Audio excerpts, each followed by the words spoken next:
Well, hi there. So in this video, we're going to do some practice with factor markets.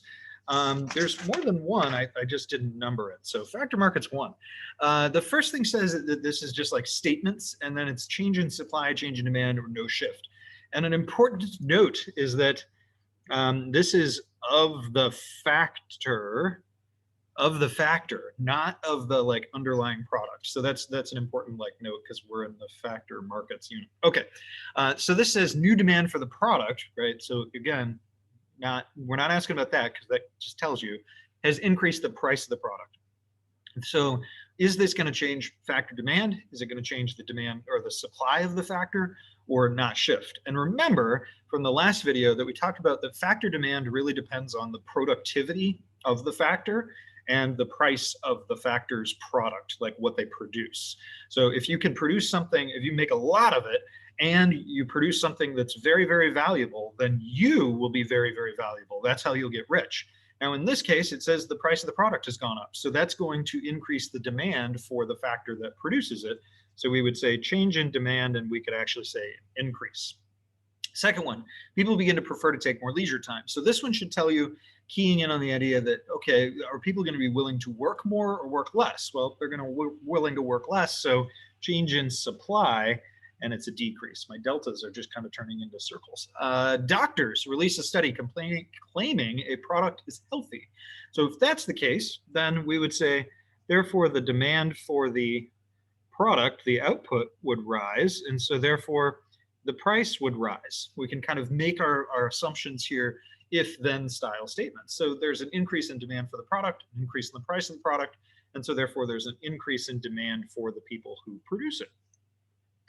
For the fourth one, the wage rate for the workers decreases. Now, remember, think back, what was it again? Price doesn't shift the curve. And so for this one, it's not going to shift the supply. It's the price of the worker that changes. And so we're just moving along the supply curve. We gave you that example in the lecture. So no shift for this one. Social values lead more women to enter the labor force. So in this one, we're talking, and I think I gave this example in the lecture too, it's a change in the overall population of workers. So we would say change in supply, increase. Improved technology raises the productivity of workers. Now remember, I told you there were two things that change demand. One is how many units the worker produces, and two is what's the price of the units, right? Like if the value of the units are more, then they want more workers. But if each individual worker produces more units, then that actually makes the workers themselves more valuable. So we would say this is a change in demand, increase. Now, lower birth rates and immigration restrictions reduce population growth. And in fact, Japan had this for many, many years, and they've struggled with this. They have very low birth rates, and they're pretty limiting in terms of their immigration system. And so we'd say change in supply, decrease of the labor force. Number 8, stock market and housing crisis causes decline in household wealth. I didn't talk about this one. It is in the lecture notes, but I didn't give a whole lot of explanation of it. Think through this one for a second. If people's wealth is lower, right, and they're like, oh man, my retirement nest egg is a little smaller, how are they going to respond to that? Thinking about it from the perspective of the household, the worker.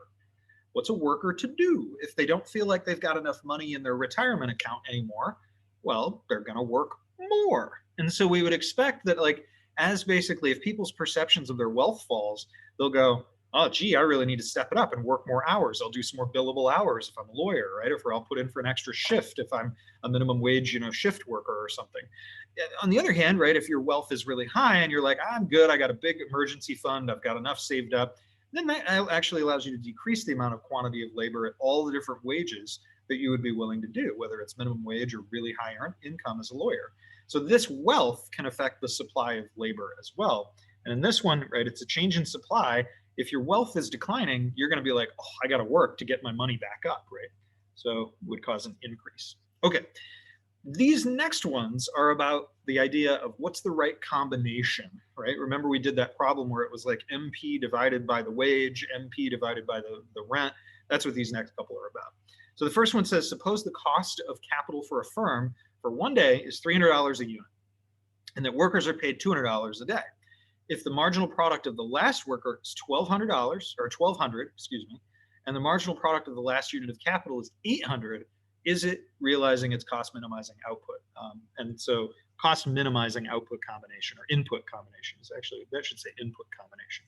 So we remember we're looking for MP over K to equal the marginal product divided by the wage, right? The marginal product of the machine, I screwed that up. The marginal product of the machine, marginal product of capital, divided by the rent that you have to pay for it, has to equal the marginal product of the last worker, labor, divided by the wage for that worker. So we're given these four values. We know that the cost of the capital unit is $300. So we'll put that here, 300, that workers are paid 200. And we don't know if they're equal. And it's just asking us, are they? If the MP of the last worker is 12, 1200, and the MP of the last capital is 8, 800, are those two things equal? Right? So this is 8 over 3, and that's 6.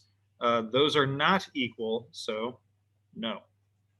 Now, simple question would be, which one of them should they consume more of? And if you're thinking about it, like how do we know, right? This is 2 2/3, and that's 6. So this is bigger than that. So we should hire more labor and less capital. That's the simple solution, right? Another unit of labor, less units of capital, because you get more marginal product per dollar if you're the firm from your workers than you do from your machines. So back off on the number of machines that you hire and increase the number of workers. The following 5 firms are employing resources, and that's what this problem is going to do. Prices of the inputs are given: 5 for the land, 10 for the labor, 25 for the capital, and then it's like fill in the table. Now, what you have to do if you're doing cost minimizing combinations of inputs is you have to do MP of land divided by the rent, the MP of labor divided by the wage, and the MP of the capital divided by the rent. And so this is just a matter of like simple division here. What's the land? It's going for 5. So 15 over 5 is 3, 40 over 5 is 8, 2, 4, and 8. And these are like different firms, right? So this is firm A, they're doing this. They're saying we have this, this, and this. For labor, it's 50 over 10 is 5, 4, 2, 4, 2. And for capital, it's 25, so that's 4, 3, 5, 4, 3. So now we're just looking to see which, if any, of the firms are using the right combinations, and like which of them have these all 3 numbers being the same. Well, not the first one, not the second one, not the third one. The fourth one does, but not the fifth one. So firm D only. Okay. Now, the very last question, it says, what would you suggest to each of these firms regarding the use of inputs? So we'd say firm A. Well, firm A is getting a lot from labor and very little from land, and somewhere in the middle of capital. So firm A, definitely more labor, less land. Firm B has a lot from the land and not very much from their capital, and labor is somewhere in the middle. So increase land, decrease capital. Firm C, very little here, a lot from capital. So probably increase capital and decrease land and decrease labor.